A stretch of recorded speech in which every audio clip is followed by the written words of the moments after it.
Friends, ఇవాళ మా గార్డెన్లో చిన్న ఉసిరి చెట్టు ఉందండి. దానికి గుత్తులు గుత్తులుగా వచ్చింది. ఆ చెట్టు నిండా కాయలు భలే బాగుంది. దాంతో ఆవకాయ, మెంతికాయ, జాము అవి చేసుకోవచ్చు. అంతకుముందు మెంతికాయ చూపించాను, ఇవాళ జాము చేసుకుందాం. ఇవాళ చిన్న ఉసిరికాయతోటి జామ్ నేర్చుకుందాము. ఈ కాయలు కడిగి శుభ్రం చేసుకుని నీడ పట్టున ఆరబెట్టుకోవాలి. తడి మాత్రం ఏమి ఉండకూడదు.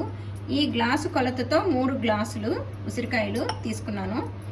1.5 గ్లాసు పంచదార, చెంచా ఇలాచీ పౌడరు, 1/2 గ్లాసు నీళ్ళు. ఇప్పుడు స్టవ్ వెలిగించుకుందాం అండి. మందపాటి గిన్నె వెడల్పు అన్నది స్టీల్ గిన్నె తీసుకోవాలి. ఈ ముందుగా మనం ఉసిరికాయలు వేసేసుకుందాం.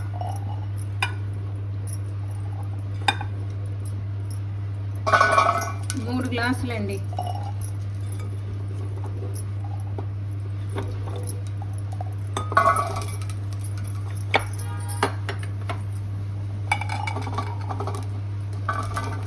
వేసేసుకుని ఈ 1/2 గ్లాస్ నీళ్ళు పోసేసుకుందాం.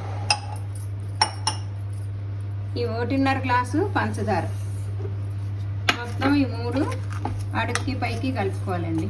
కొంచెం హై పెట్టుకొని ఈ పంచదార అంతా కరగాలి. ఇలా కలుపుతూ ఉండాలి పంచదార కరిగేదాకా. కరిగాక మీడియంలో పెట్టుకుని కలుపుకుంటూ ఉండాలి. కలర్ మారుతుంది అన్నమాట. ఇలా కలుపుతూ ఉండాలి.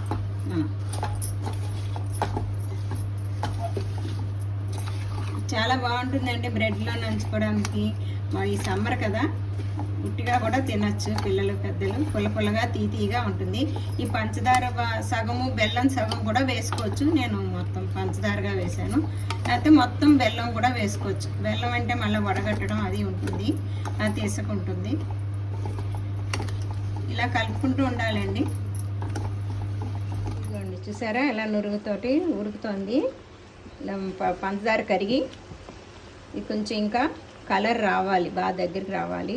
దగ్గరికంటే మనం ఇలా అంటే ఇలా రావాలన్నమాట. ఇంకా రాలేదు, పాకం రావాలి. స్విమ్లో పెట్టుకుని కలుపుతూ ఉండాలండి. ఇవ్వండి, చూసారా కలర్ ఎలా మారుతుందో.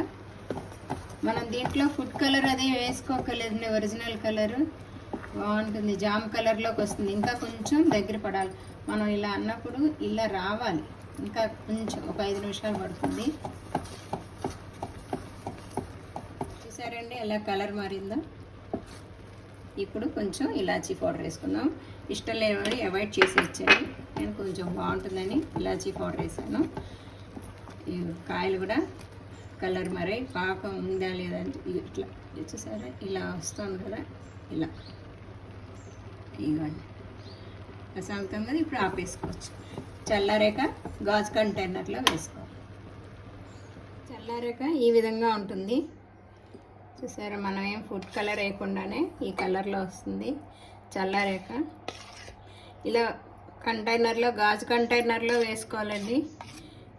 ఒక 6 నెలలు 1 ఇయర్ దాకా కూడా ఉంటుంది. ఏం పాడవదు, దీంట్లో పాడవడానికి ఏం లేదు కదా. ఇగో చూసారండి, కంటైనర్లో వేసుకున్నాక ఇలా తీసుకుని ఒక 2 నోట్లో వేసుకుని చప్పరిస్తూ ఉంటే మనకి జ్వరం వచ్చినప్పుడు నోరు చేదుగా ఉంటుంది కదా, అప్పుడు చాలా బాగుంటుందండి. ఇది పుల్లగా తీగా నోటికి ఎతోగా ఉంటుంది. ఇలా పాకం ఉంది అనుకుంటే కనుక దీన్ని షర్బత్లో కూడా ఉపయోగించుకోవచ్చు. ఇలా కూడా మనం వేసుకోవచ్చు 2 పూట్ల. వేసవికాలం చాలా యూజ్ అండి. సి విటమిన్ చాలా ఉంది దీంట్లోనూ. పిల్లలు పెద్దలు కూడా చాలా ఇష్టపడతారు. కాయలతో అన్నమాట జామ్. షేర్ చేయండి, లైక్ చేయండి, సబ్స్క్రైబ్ చేయండి. Thank you.